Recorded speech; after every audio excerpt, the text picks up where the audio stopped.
Hello and welcome back to my channel. Today's video is my overview of my Goodreads challenge for 2021.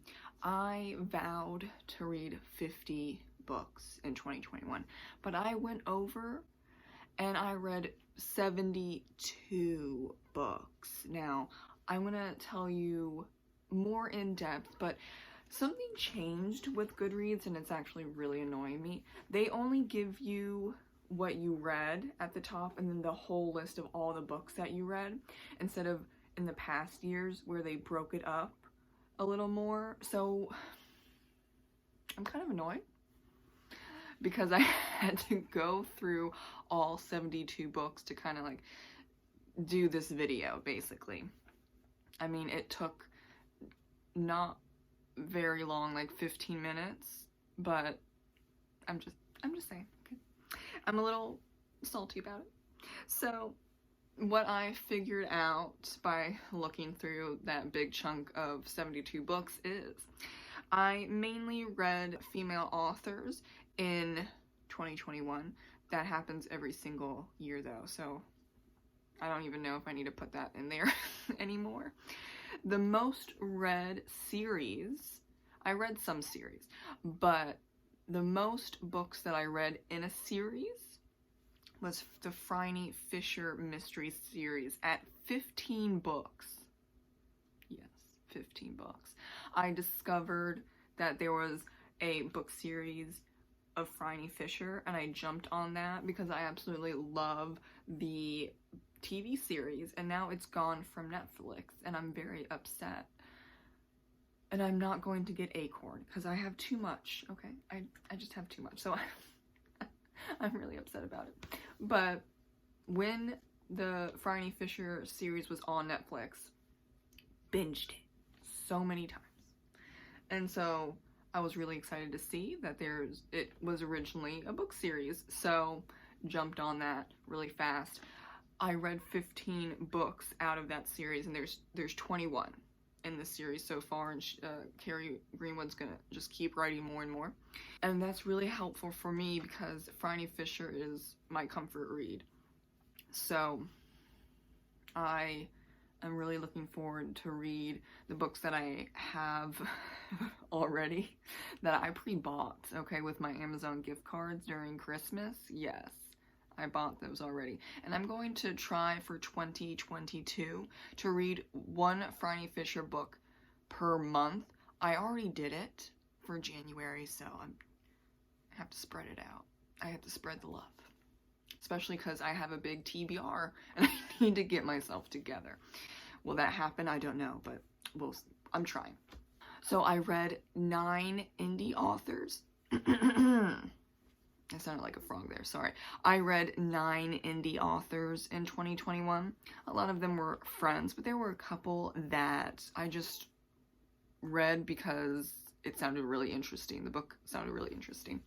The longest book that I read in 2021 was A Court of Silver Flames by Sarah J. Maas. And that was in pretty in the beginning. I don't even remember what month it was. It really was the month that that book came out, whichever that will be. I don't really pay attention to like when stuff comes out. I just grab it. I just grab the book when I want to. And then the shortest book that I read was The Little Prince, and that was like, I don't know, 80 or 86 pages on the copy that I got, and it wasn't good. So that was unfortunate, but that is my basic overview for the reading challenge of 2021.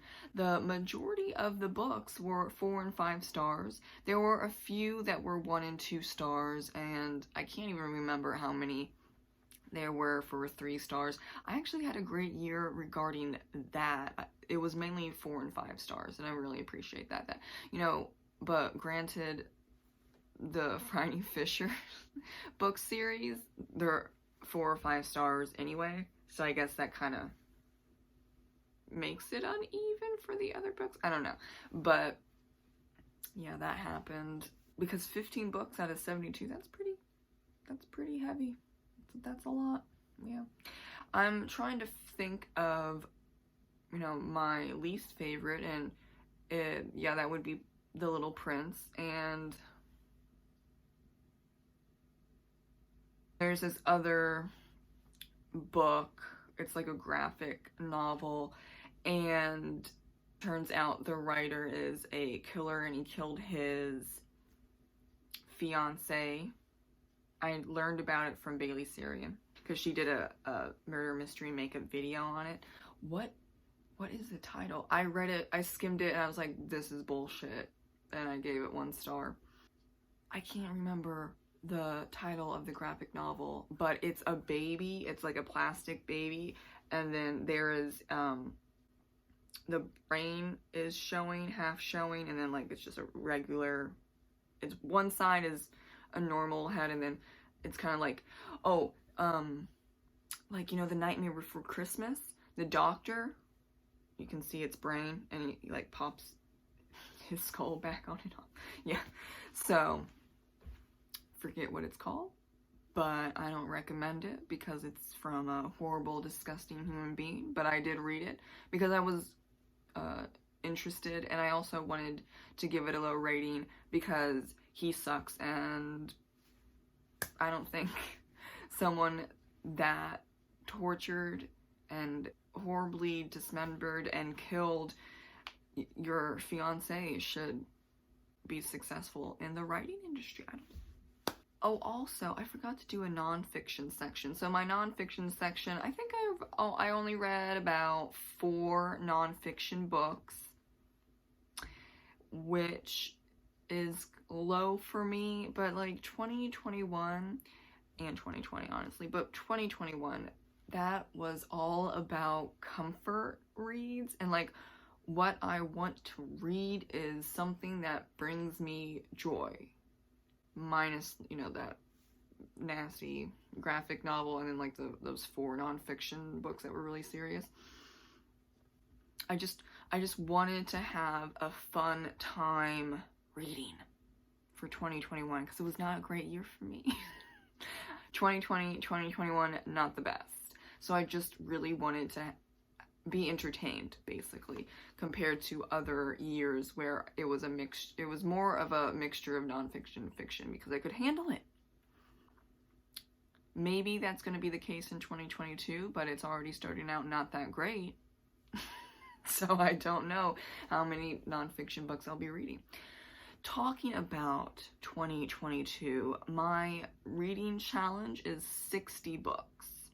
I'm feeling that I can do it because every year since 2017, I've read more than 60 books. So I finally jumped in and I was like, yeah, I'm going to try for 60. If I don't, then I'll either lower it or like read a few poems to get to that. That's how you do it. You just read poems or like comics or something like that, and you just get up to 60 if you can't, or whatever your number is, if you can't do it. I don't think there's any shame in that. Who really does take the reading challenge seriously enough? Like, they would be upset they didn't actually get it. I'm sure there are people, but yeah, you shouldn't. It's